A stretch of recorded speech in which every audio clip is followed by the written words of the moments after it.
This is a Squiz Kids podcast. Your fresh take on what's happening in the world around you.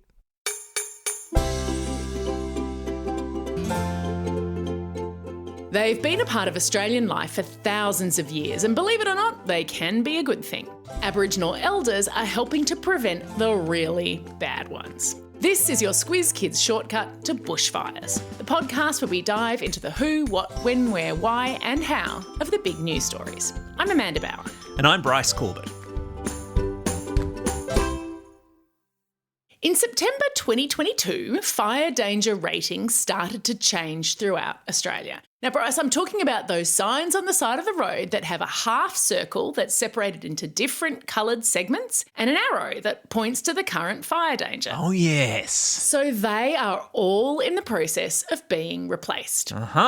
Today, we'll take you through what the new fire ratings mean, why we keep having bushfires in Australia, and how Indigenous knowledge can help. Listen carefully. There's a squiz at the end. Why? Bryce, let's start with why we keep having bushfires in Australia. Okay. So the simplest answer is that Australia has always had bushfires, even before it had people. Oh. A bolt of lightning hits some dry bush and it'll start a fire. Right. And bushfires can actually be really good things. Really? Because fires have always been a fact of life in Australia, some plant species have actually evolved to need fire to propagate, which is a fancy word for breed and spread. The problem, though, is that we are seeing bushfires much more often, and they're more intense and they're causing more damage. That's exactly right. And one big reason for that is climate change. You'd have to have been living under a rock not to have noticed that Australia has been getting more floods and more droughts in the last few years. And that's due to changed weather patterns, climate change. When we have drought, there's incredible dryness and dry wood and leaves burn much faster than damp material. And when there are more storms, not only do they cause rain, they also cause lightning. And one of the most common causes of bushfires are lightning strikes. And of course, when it's hotter than usual and there's a lot of wind, a fire does more damage. And when climate change causes the fire season to last longer, not only will we have more fires, but there'll be less time during the off-season to prepare for fires. And it also makes it harder for us to share our experts and equipment with other countries. For example, Australia often cooperates with America and Canada, sending our firefighting equipment and experts across there for their fire season and vice versa. But that's not so easy if our fire seasons get longer and overlap. Yep, that's right. So the good news is that our governments, our local, state and federal governments, have all realised that these are big problems and they're taking action. And so are everyday people, including kids, doing their part to fight climate change, keeping their properties fire safe, even putting plants in their gardens that are fire resistant and can provide some protection. And Amanda, all around Australia, we're getting new fire danger signs. So what is that all about? What? Just about every town in Australia has a fire danger rating sign as you drive in. And in September 2022, stickers were put onto those signs, letting communities know that they'd be changing. Now, the places where the fire season was starting first were the first to get the new simplified signs. And those signs were the result of 10 years worth of research, right? Yeah, for something that looks so simple, an awful lot of thought and planning has gone into it. So that semicircle used to be divided into 6 segments. It started at green, which meant low to no danger, and it went all the way up to this red and black striped catastrophic segment. Whoa. The warning that no one ever wants to see. Absolutely. But now, of course, there are just 4 coloured segments. Yeah, and if there's only the teensiest, tiniest likelihood of a fire causing danger and damage, the arrow will actually just sit on the far left underneath where the colours start. So the first colour, green, is for moderate danger, yellow is for high fire danger, orange for extreme, and red for catastrophic.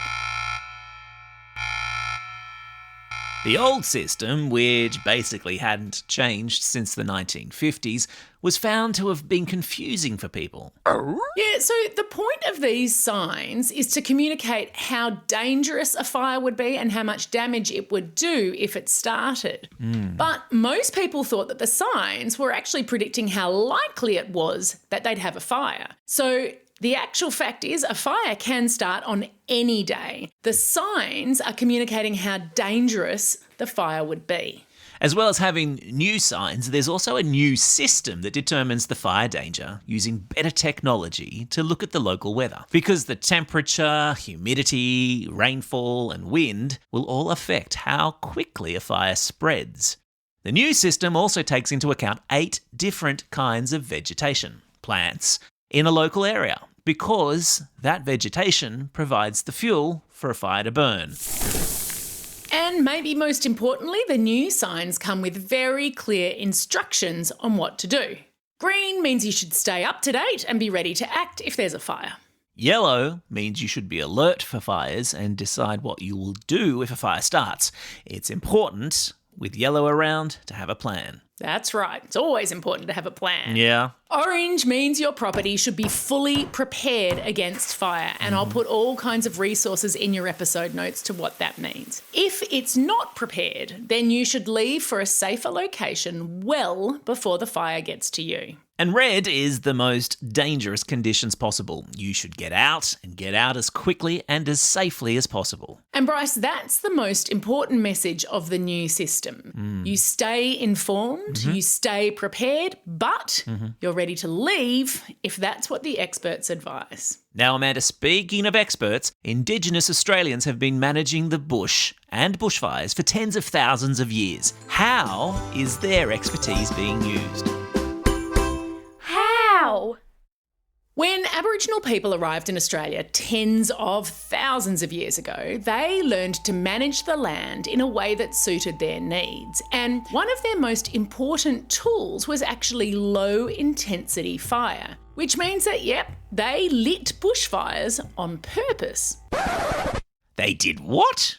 Well, by carefully lighting small fires and keeping them under control, they'd make way for nice, fresh green grasses and vegetation to grow back. And that attracted animals for them to hunt and eat. Aha. Now, they would also use fire to protect plants that they ate or used for medicine. So they'd set fires to burn a clear area around those plants to create what we call a fire break. Ah, yes. A fire break is basically a gap with no fuel for a fire. So if a fire does come, its flames reach the already burned area and they don't go any further. And that protects anything that's beyond the break. Yeah, and nowadays people who live in places at risk of bushfires often need to create their own fire breaks. My dad does it every year on his property. Right. And Bryce, Aboriginal people knew that those small fires that they were setting also acted as fire breaks if a fire was accidentally started by lightning. Right. So they were literally fighting fires by lighting fires. Ah. And Bryce, before white settlers came to Australia, high intensity, devastating, catastrophic fires were incredibly rare.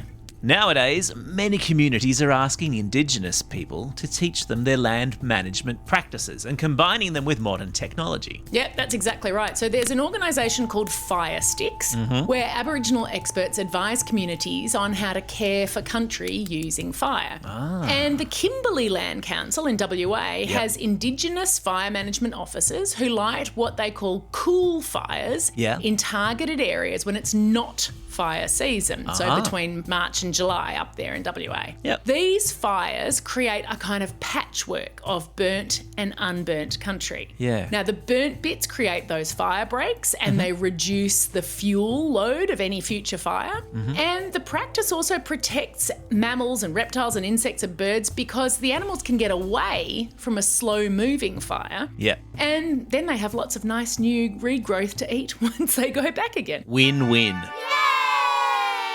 Now, new research conducted in Arnhem Land and published internationally says that Aboriginal cultural burning has been the most successful way to manage fire, and we should be using that knowledge all over the country. Well, anything that reduces the number of times that arrow points to red is a pretty excellent idea in my book. Absolutely.